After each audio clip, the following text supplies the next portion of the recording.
Enzo Recto, kalaban ang katiwalian at kasinungalingan, kakampi sa katotohanan at kabutihan.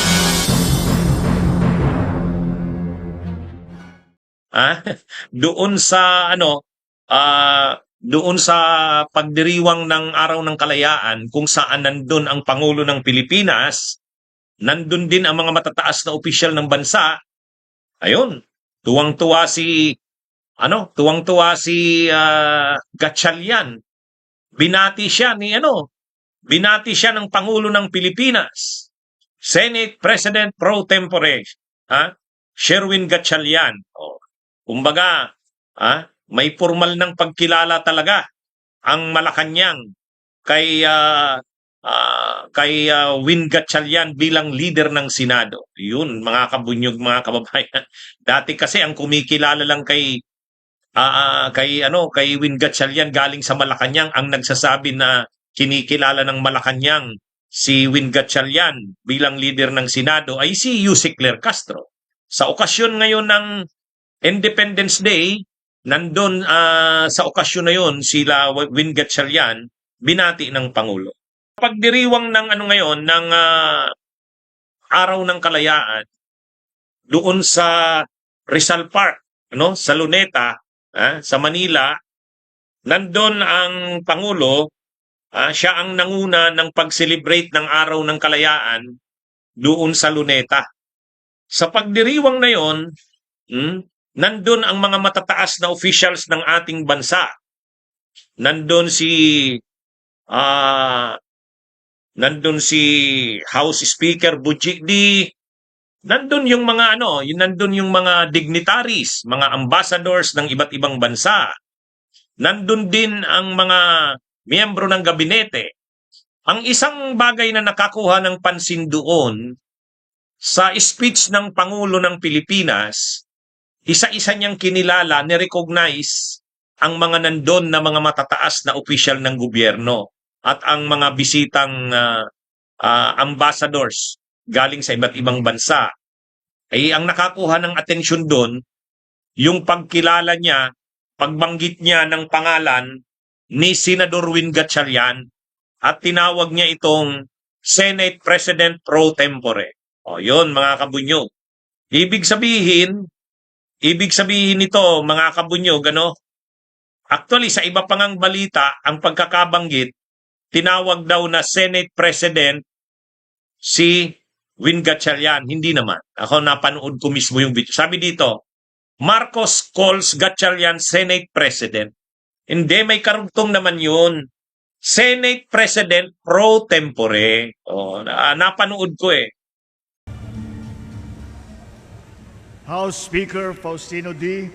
and the honorable members of the House of Representatives, Senate President Pro Tem Sherwin Gatchalian, the Dean of the Diplomatic Corps. Anyway, so ano na naman ito? Ano na naman ito ngayon? Malaking dagok na naman ito kay kay Alan Peter Cayetano. Kasi galing na mismo sa bibig ng presidente yan. Hindi na lang galing sa kanyang tagapagsalita. Dati kasi ang nagsasabing kinikilala ng palasyo ang liderato ni Senate President Pro Tempore at ating Senate President Win Gatchalian. Pero ngayon, ang nagbanggit na at ang tumawag kay Win Gatchalian bilang Senate President Pro Tempore ay mismo ng Pangulo ng Pilipinas. Ayan mga kabunyog. At sa harap yan ng maraming officials ng bansa, pati mga piling ambassadors na present sa pagdiriwang ng Araw ng Kalayaan na kino-cover ng maraming media. Siyempre, Araw ng Kalayaan yun ang message ng Pangulo. Siyempre, nakakover sa media yun. Pero yun na nga ang nakakuha ng atensyon sa mga sinabi ng Pangulo ay nung binanggit niya at kinilala niya formal na pagkilala kay Senador Win Gatchalian. Tinawag niya itong Senate President Pro Tempore. Yan. Kahit sa ito nga yung pinapakita ko sa inyo sa Tribune. Daily Tribune, Marcos calls Gatchalian Senate President. Pero hindi, narinig ko hindi Senate President. Senate President pro tempore. So yan mga kabunyog, mga kababayan. So maganda yan. Kasi ibig sabihin, siguro sa part naman ni Cayetano, hindi pa ba naman siya hindi pa ba siya mahihimas-masan yan? Ipipilit niya pa rin ba yung sarili niya? Ipipilit niya pa rin ba yung sarili niya? Lahat na halos ang kinikilala ay si Gatchalian. Magmula sa mga dating Senate Presidents. Si Coco Pimentel, Franklin Drilon, si dating Senate President Tito Soto, lahat halos ng dating Senate Presidents, lahat ay kinikilala si Gatchalian.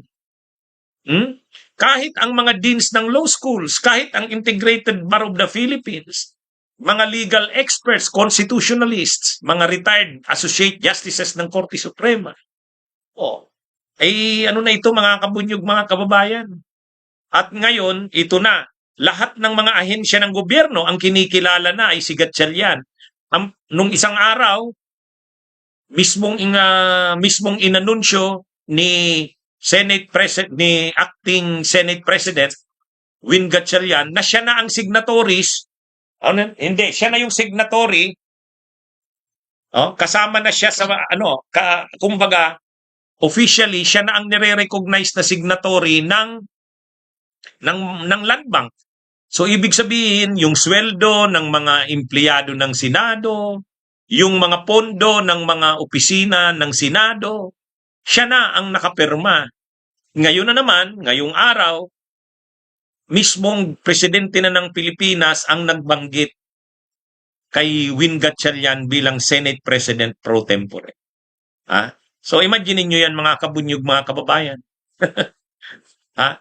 Kaya kumbaga wala na wala nang natitira na na kung nagre-recognize na lang kay Cayetano mga DDS. Mga DDS. Yan na lang ang mga kumikilala kay Cayetano na si Cayetano pa rin daw ang si Cayetano pa rin daw.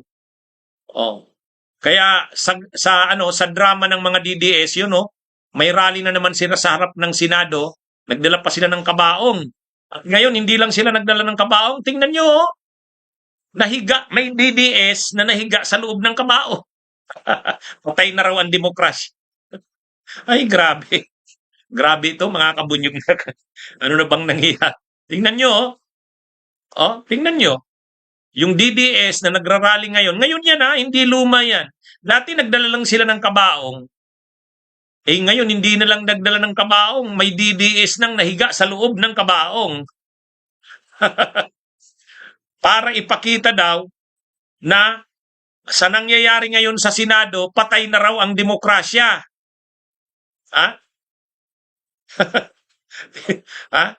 Tingnan nyo mga kabunyog, mga kababayan, Ay, grabe. Kaya kahit si Cayetano hindi pa rin nagigising sa katotohanan. Mahirap kasi grabe ang denial sa reality ni Cayetano.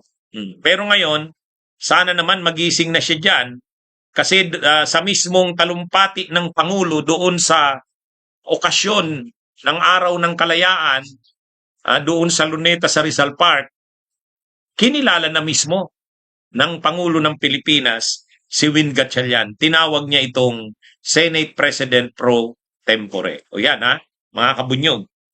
Okay, mga kabunyog, mga kababayan, magandang araw sa inyong lahat. Mabuhay po tayo. Sana po nagustuhan ninyo itong talakayan ko. Mga kabunyog, dinitalye ko yung paliwanag dyan para mas maintindihan natin. Okay? Mabuhay po tayo. Bunyog, bunyog, halikan na kasama ka. Bunyog, kapag buklod ay may pag-asa. Luzon, Visayas, Mindanao, isa ang pananaw. Sa bagong Pilipinas ang bunyog isisigaw. Bunyog.